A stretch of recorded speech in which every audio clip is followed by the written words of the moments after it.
Another story I heard about myself. This one happened in high school. We had this teacher in high school whose kid went to our high school. His name was Mr. McNamara, and his son Jake McNamara went to our high school. He was a sophomore when I was a senior, so he was 2 years behind me. And Mr. McNamara was an asshole. And one weekend, he and his wife decided to leave town, which you should never do if you're an asshole. And Jake McNamara decided to throw a party at the teacher's house. Hooray!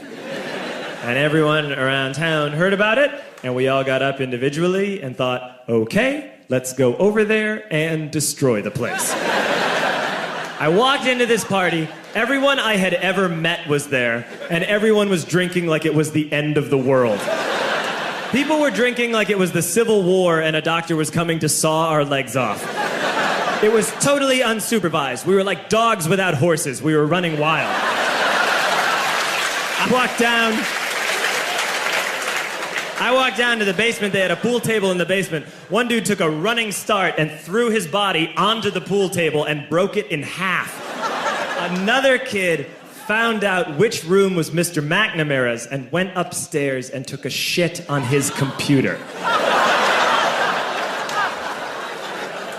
So the party was going great.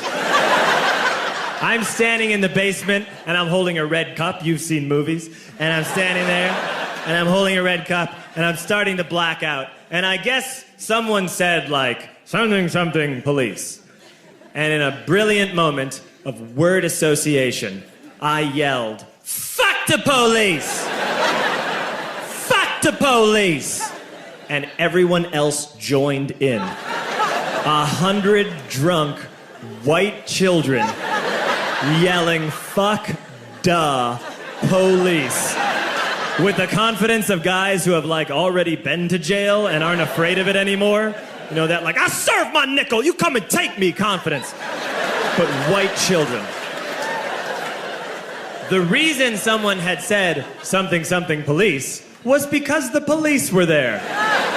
So a Chicago police officer walked down the stairs and got to the bottom in the basement and looked out over a sea of drunk toddlers yelling, fuck the police, in his face.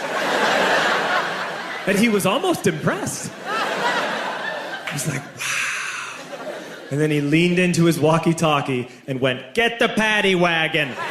And my friend John, who is now a father, this man now has a baby, he grabbed a 40, smashed it on the ground, and yelled, scatter! And everyone ran in a different direction.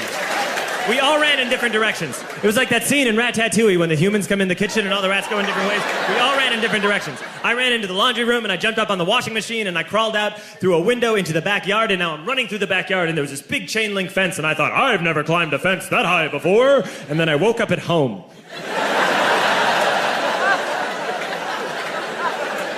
On Monday, I went to school because that's what we did back then.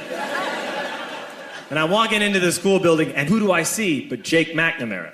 And he says to me, hey, were you at my party on Saturday? And I said, no. You know, like a liar. And he said things got really out of hand. Someone broke the pool table. Someone took a shit on my dad's computer. But the worst thing, he says, the worst thing is that someone stole these old antique photos of my grandmother, and my parents are freaking out about it.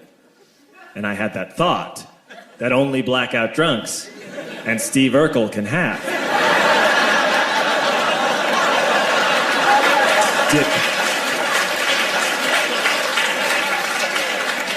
Did I do that? I figured, no, I wouldn't have done that.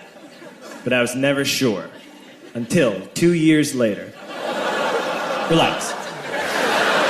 I'm playing video games with this kid named Alex that we also went to high school with. 2 years later, we've graduated by now. We're playing video games for a couple hours. And then Alex says to me, hey, come here, I want to show you something. And he takes me into his bedroom. And then he takes me into a side room off of his bedroom. Never a good thing to have. And he shows me a tiny room that is covered wall to wall in stolen antique photos from different people's parties over the years.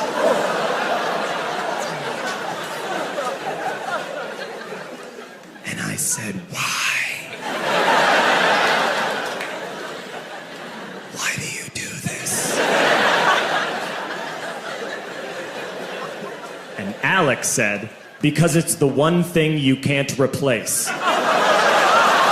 I'm mad at Disney, they tricked me, had me wishing on a shooting star. But now I'm 20-something, I still know nothing about who I am or what I'm not. So call me a pessimist, but I don't believe in it. Finding a true love case is bullshit. 'Cause I felt sad love, I felt bad love, sometimes happy love, sometimes end up giving up. I felt hurt love, by the word love. What the hell is love supposed to feel like?